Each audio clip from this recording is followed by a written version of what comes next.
KTO Radio présente À haute voix, la lecture intégrale des œuvres spirituelles majeures. Aujourd'hui, Augustin ou le Maître est là de Joseph Malègue.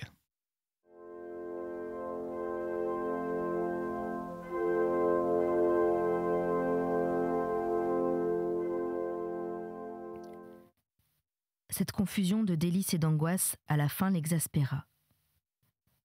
Il serra les poings et les mâchoires, aucune autre utilisation musculaire ne se présentant. Il cria, comme il avait fait à 16 ans. « Il y a ici une demoiselle et il y a moi. Et rien de commun entre nous deux. Rien. » Il fut tenté par « Je ne l'aime pas », mais s'arrêta court devant cet explosif. Ses violences verbales s'accrurent. J'étais libre et nette. Je nettoierais cette glu. La petite déesse insultée le regarda, comme pendant l'exposé de Kant. Il s'agenouilla au fond de lui-même, juste devant le canapé d'où les minces souliers de dinguerie pendaient de haut. L'émotion douce et lourde continuait de gonfler et de gêner sa poitrine. Anne ne parut pas entre les derniers massifs, ni sur le perron, ni dans le hall d'entrée. Augustin put se glisser sur le damier des carreaux gris et bleus, contourner des ailes ancillaires, gagner un cabinet de toilette, extraire le faux col de ses réserves, vérifier l'arrêt des cheveux, resserrer puis relâcher sa cravate avec une minutie agacée. L'eau jaillit d'une bouche de nickel, doucha ses poignets, rebondit sur la porcelaine d'un lavabo immense. Des sonorités de gonds s'enflèrent et moururent, répétant l'expérience des nœuds et des ventres. Ces lieux se fermaient par une porte de plein acajou, tel un salon de paquebot. Comme on crie, le roi boit, aux épiphanies, elle retentit pour sa sortie, d'un bruit de canon qui occupa tout le volume des vestibules et déborda jusqu'aux étages. Introduit dans le salon, tout son visage se pétrifiait de fermeté dure, et aussi tout ce qui, de son cœur, lui restait soumis et accessible. Bien peu de choses, guère plus qu'un faible morceau de sa surface. Très loin, droit devant lui, et face à la porte par où il était entré, de hautes baies lui rendirent au premier regard des parties du parc vertical, encadrées et pendues, entièrement nouvelles, où il ne retrouvait rien de la demi-heure précédente. Entre elle et lui se multipliait un mouvement coloré, à base de roux sombres et grenats, entre de hautes parois blanches. L'air frissonnait d'intonations mondaines, de déplacements glissés, de groupes debout, ingénieusement répartis entre des fauteuils immobiles et habités. Il voyait mieux, à mesure qu'il avançait, l'ensemble de rides arrangées, de cheveux gris composés, d'air d'attendre, les lèvres bues du dedans et l'inquisition des regards. Tous attributs communs à un certain nombre de vieilles dames qu'il ne se soucia pas de séparer en êtres distincts. Longue, indolente, l'un de ses bras jouant avec une chose d'or, sorte de bijou à ciselure, Madame Desgrais et Sablon, penchée vers l'une des vieilles dames, l'écoutait avec un de ces sourires distraits et ravissants, dont la bénéficiaire ne se rendait pas compte qu'il survivrait à la conversation et se trouverait prêt pour d'autres, toutes pareilles.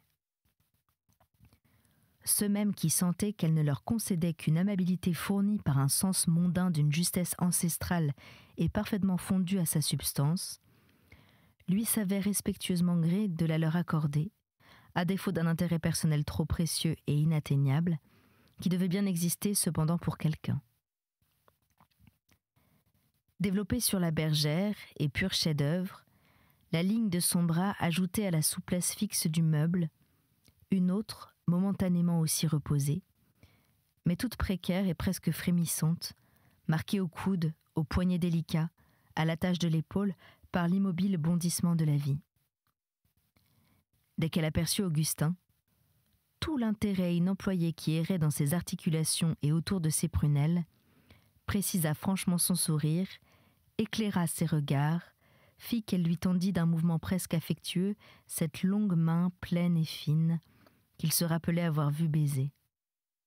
Geste spontané où il sentit pour la première fois se relâcher l'intolérable tension de son cœur. Ses sentiments jouèrent plus libres. Leur tas desserré s'aéra. Il retrouva certains vieux dons d'imagination l'apparentant à son père, à la fois ironique et cérémonieuse. Quelque part derrière lui, dans une portion d'espace où il avait cru identifier tant bien que mal, en passant, l'angle d'un billard et une tapisserie à motifs chinois, on entendait pérorer les hommes. Une voix en particulier, par sa profonde basse étudiée, tranchait sur les autres. Elle dépassait le respectable, atteignait le grave, effleurait le solennel. Elle prononçait « Il fera, je crois, fort beau temps », d'une voix qui descendait jusqu'aux racines de l'honneur. Elle creusait des sépulcres pour cendres de cigarettes, mais Augustin ne l'entendit pas longtemps. Monsieur Desgraisses des Sablons, s'étant sur-le-champ détaché du groupe des hommes, vint à lui avec un accueil où le ressentiment de le voir arriver en retard se marquait par une politesse glaciale et un empressement méticuleux. L'effet en fut cependant atténué, d'abord par la totale inattention d'Augustin, puis par l'attraction involontaire qu'exerçait sur lui, ainsi qu'il l'avait fait à la première visite, le timbre de voix de monsieur Desgraisses des Sablons. Il laissait couler, comme d'un pressoir, des voyelles mélifluentes, pâteuses, et si longuement filées, qu'elles donnèrent du nez dans l'annonce du maître d'hôtel, le coupant net dès la seconde syllabe.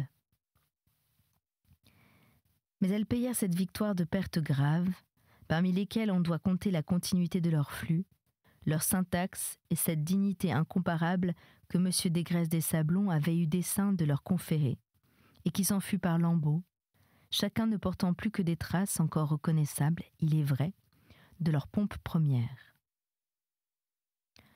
M. Desgraisses des Sablons ne s'entêta point. Pendant que recommençait le maître d'hôtel, il pirouetta, s'éloigna d'Augustin comme d'un inconnu, le laissa imprésenté et, portant sur sa physionomie le subit épanouissement de 1000 onctueuses attentions, vint arrondir son gros bras vers l'une des vieilles dames qui entouraient madame Desgraisses des Sablons.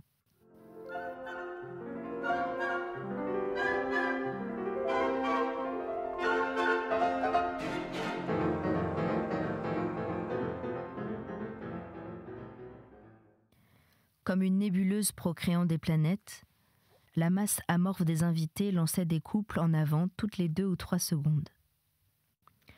Leur formation commençait en mouvements irréguliers, par lesquels le couple se différenciait au sein de la nébuleuse, puis ces 2 moitiés, accrochées l'une à l'autre, partaient dans le sillage du couple précédent. Au bras d'un vieux monsieur, que ses favoris coupés ras faisaient ressembler à un avocat de daguerreotype, madame Desgraisses des Sablons attendit longuement.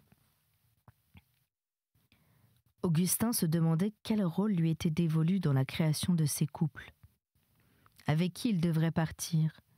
Quel procédé l'on trouverait pour l'en informer lorsqu'il sentit un désarroi, une sorte d'orage mental où tourbillonnaient toutes ses pensées.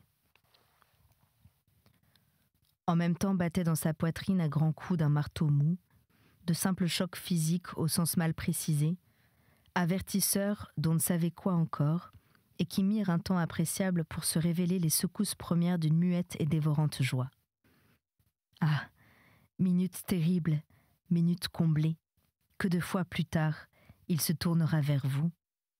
Anne était près de lui, debout, l'attendant, laissant voir, par un certain attrait où s'exprimait cette attente, que c'était elle qu'Augustin devait conduire. Elle prit son bras. De lourdes ondées chaudes montèrent une à une et rythmiquement de ses profondeurs corporelles.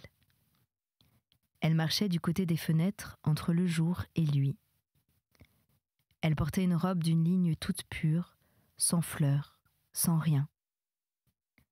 Pendant l'intervalle infiniment court où il osa franchement la regarder, il vit d'abord le luisant satiné de son profil contre la lumière, puis comme elle se retournait sous son regard, une sorte de délicate retenue sur la fine matité de son visage, dans des modelés délicieux. Elle marchait avec lenteur, d'un mouvement doux, indolent, continu. Il la vit debout et libre, plus belle que ses souvenirs, plus belle qu'il ne l'eût jamais supposée. Psychologie provisoire, créée, projetée au-devant d'elle par cette vertu qu'on les forme. Description instantanée des âmes dans le vocabulaire des seules apparences. Exaltation des longues lignes, lisse pureté des surfaces que n'altère aucun empattement de laideur ou de vieillesse. Confidence faite par l'élégance des courbes, regard jeté sur l'âme par toutes les fenêtres de la beauté.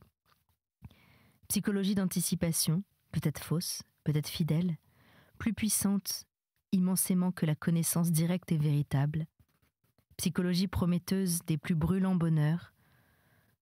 Vous avez l'inexpliqué pouvoir de descendre d'un éclair au fond du cœur d'Augustin, au fond de tout cœur qui devant vous s'expose, anesthésiant, brûlant, fondant, résorbant sur votre passage tout l'équilibre sentimental antérieur, pour le reconstruire d'un seul coup sur un type asservi, prosterné, adorant.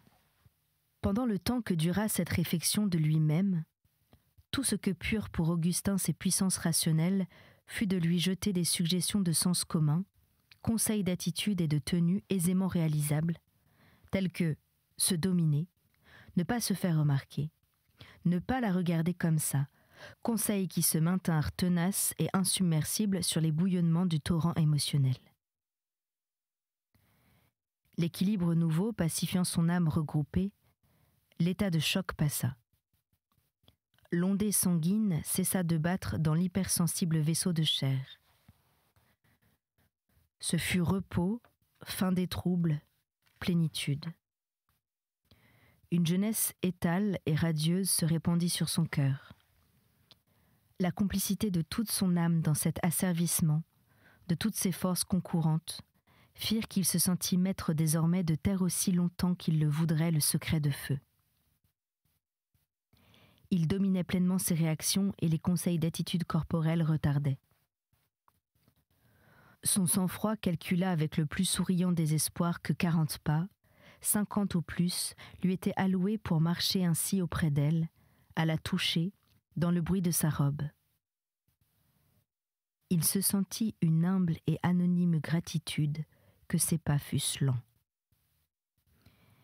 Il fut d'une gaieté aimable et même vive, et d'un naturel peut-être trop parfait.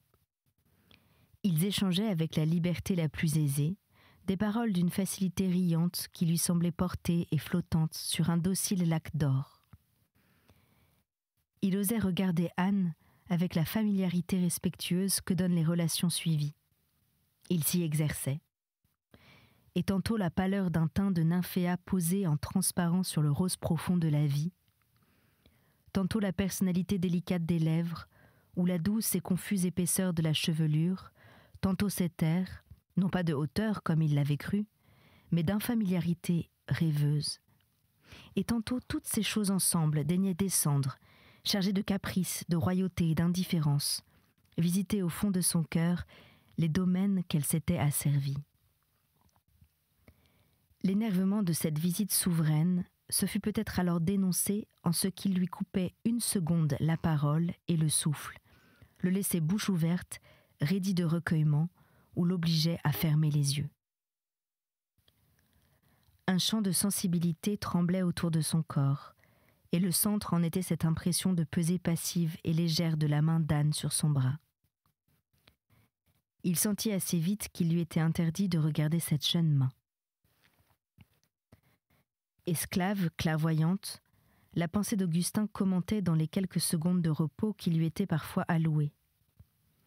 La première sensation fut d'un choc physique pur et simple, bouleversant, indolore et sans joie. L'inondation de bonheur n'est venue qu'après, vague chaude en retard sur l'autre. Ce bonheur dans l'asservissement semble l'essentiel de l'état nouveau. Ses pensées aisées jouaient sans effort, en un milieu intérieur d'une douceur à s'évanouir, mêlée d'une terrible joie timide et de vagues craintes. Anne rappelait son effroi de l'examen, remerciait. « Comme vous avez été bon !» Se reprenant. instructif et bon. Mais lui, ramené par force en arrière, vers ces temps où elle ne pouvait éprouver à son regard qu'appréhension et banale gratitude, où lui-même ne trouvait en elle que l'attrait d'anciens souvenirs et la sourde émotion d'un présent inconnu, sentit dans son bonheur un infinitésimable début de souffrance, provenant de ce qu'Anne paraissait vouloir se maintenir dans ces moments périmés. Cette souffrance ne s'effaçait pas dans sa gaieté, mais il concevait l'idée juste et subtile que celle-ci lui était une ressource, lui permettait de se montrer agréable, se trouvait sans doute le seul moyen pour que sa compagnie lui fût un plaisir de quelques minutes, et il la continua malgré la discordance avec la plainte profonde de son cœur.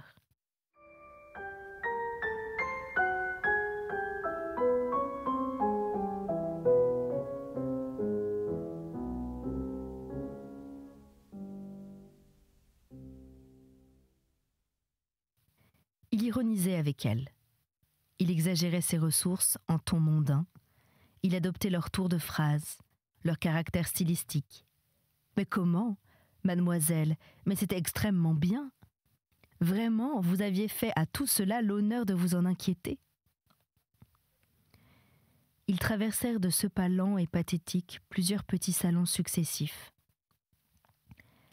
La vie d'aujourd'hui, qui utilisait cette vaste résidence d'autrefois, avait laissé la salle à manger dans l'aile consacrée aux cuisines, tout entière losangée de vieilles pierres blanches et bleues d'ardoise. Au contraire, le grand salon ouvrait sur la façade centrale ses portes-fenêtres Louis XVI. C'était tout un voyage d'aller de l'un à l'autre, bien plus long que 50 pas. Une suite de pièces étroites, hautes et fraîches, vivifiées de faïences sur de vieux meubles et de reflets sur des espagnolettes, s'éclairait de couleurs fauves et brunes, touchées de violet, uniformément refroidies par la clarté bleu-nord et gris de pierre qui tombait des baies creusées par l'évasement des murailles. L'odeur de l'été, l'odeur de plein air et de foin, y pénétrait, exquise sans doute, mais transitoire, n'appartenant pas à l'essence des êtres. Plus tenace, cachée dans les boiseries, autour des glaces et dans toutes les choses anciennes, de fins et vieillots parfums persistaient parmi ces retraites, surmontées quand passaient les souffles, victorieux après leur départ. Augustin continuait de pousser à petits coups, avec une hardiesse tremblante, dans l'intervalle de respiration mal sûre, quelques remémorations des seuls moments qu'ils eussent en commun. « Avez-vous remarqué, mademoiselle, cette lumière vert de mer où nous avons baigné 2 heures ? J'y ai baigné moi longtemps, vous beaucoup plus sans doute. Il manquait même pas le monstre marin. Le quoi ? Vous ne vous rappelez pas sa double claudication ? Mais oui, pauvre homme. En même temps, sous ces mots, il continuait d'être sensible à un radical renouvellement de toutes choses. Rien n'était le même, l'air qui rafraîchissait sa gorge, ni l'effort que la pesanteur demandait à ses muscles, ni l'essence même de la lumière, qui au lieu d'être constituée comme auparavant, et depuis, d'un or inerte et matériel, éclairait une immensité de promesses merveilleuses, encloses dans les morceaux successifs du présent. Certaines particularités d'Anne, qu'il avait remarquées dès les premières minutes, l'enivraient à les retrouver de gratitude et de délice. Par exemple, cette façon spéciale de commencer ses phrases, une attaque hésitante sur la première syllabe, suivie d'un débit qui s'affermissait, comme si elle prenait le parti de parler parce qu'il le fallait bien, avec une fermeté toujours en retard sur la timidité du premier contact. Elle avait aussi une manière pure, inquiétante et glacée de lever ses fins sourcils dans l'attente d'une explication, comme s'il ne pouvait exister entre elle et son interlocuteur qu'une conversation simplement lucide, une curiosité intellectuelle désespérément impersonnelle et calme. Augustin tremblait d'anxiété dans ses interprétations d'Anne et la manière dont devrait s'y conformer sa servitude adorante. Premier pressentiment d'orage dans le prodigieux azur de cette joie. Une gratitude spéciale persistait, venue du poids léger de la main nue. Elle continuait de reposer sur l'étoffe laineuse de son veston, idole aux vénules bleues, indifférente et souveraine, un peu comme la pureté, la froideur et la grâce qui étaient l'âme cachée des traits d'Anne, reposaient sans le savoir sur le coussin de son pauvre cœur. Des bruits de chaises et d'argenterie s'entendaient dans la salle à manger, maintenant en vue. Les voix y prenaient déjà le ton chaud des arrivées, quand le pressentiment du filet pomme mousseline, des dindonneaux et des vins de Beaune remue déjà dans leurs timbres. À mesure qu'Augustin avançait, il voyait augmenter ses dimensions et s'efforcer vers le parfait ovale, un vaste secteur de bois fauve et verni, portant toutes sortes de reflets captés dans ses carafes, les uns posés en croissant sur leur rotondité, les autres diffus dans leur profondeur vineuse ou incolore. Un sentiment de départ et d'adieu lui étreignant le cœur, fit naître en son amour une nuance toute nouvelle et plus humble, perdue jusqu'alors dans tant de lyrisme. Cette promenade si courte, dans de vieux petits salons frais, avait suffi pour donner à cet amour l'enracinement d'une habitude, tant à certains moments, nous vivons vite. Il lui fut déchirant de voir briser cette présence de 5 minutes.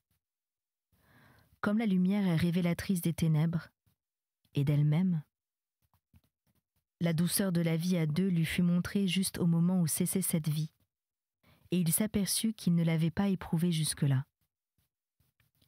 Un éperdu désir d'être auprès d'Anne, d'elle seule et pas d'une autre, postérieur au commencement de son amour, aussi fort que le désir même de rester en vie, surgissait de lui comme une faim, précisée par le goût, pour la suite d'un repas à peine commencé.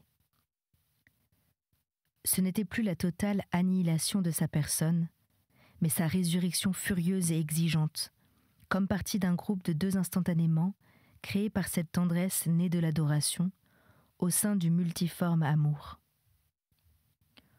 Au cours de ce changement, comme ils étaient enfin arrivés dans la salle à manger, Anne, ayant à lui montrer la place où il devait s'asseoir, fixa sur lui de purs yeux de lumière, des yeux qu'il n'eut pas le temps de plus longuement définir.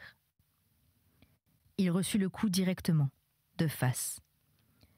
L'âme souveraine de son âme, désincarnée, penchée à l'extrême bord du regard, quitta enfin le prestige des lignes et des teintes et les enveloppes de la beauté, pour lui infliger toute vive et sans intermédiaire la brûlure d'une communion. Engoncé et silencieux, Augustin s'enfuit vers le siège qui lui était assigné, loin d'elle. Une main, assurément étrangère à ses préoccupations, lui poussa contre les jarrets une chaise lourde. Assis, il réfléchit, s'orienta. Il rassemblait sa pensée et ses forces. Il palpait de ça, de là, ses idées claires, la froideur de son jugement, son sens du vraisemblable, toutes les parties qui avaient résisté, tout ce qui ressemblait aux bonnes choses objectives, de même nature que le goût de son pain, l'argent poli, lourd et froid de sa fourchette. Il sondait la blessure et son rôle probable sur sa vie. Il demeurait stupide à mesurer sa profondeur. Il venait de subir un choc dont la violence lui était radicalement nouvelle et imprévisible, en dépit de toutes les préparations intérieures qu'il ne dissimulait pas. Ce choc l'atteignait après de longues attentes, vers la fin de sa seconde jeunesse et tout près de l'âge mûr. À toutes les anticipations et à tous les rêves qu'il parachevait, il joignait une certaine positivité tragique. Et puis non, tout cela n'était que mots, des mots, des mots. De la stupeur, du silence, voilà ce qui peuplait sa pensée. Rien d'autre en lui que ce vide même et l'étonnement d'être là, à cette table, parmi ces gens, dans leur inassimilable étrangeté. Certes, il ne se méprenait pas sur le caractère provisoire de cette inertie sentimentale et le peu de stabilité de ce curieux repos.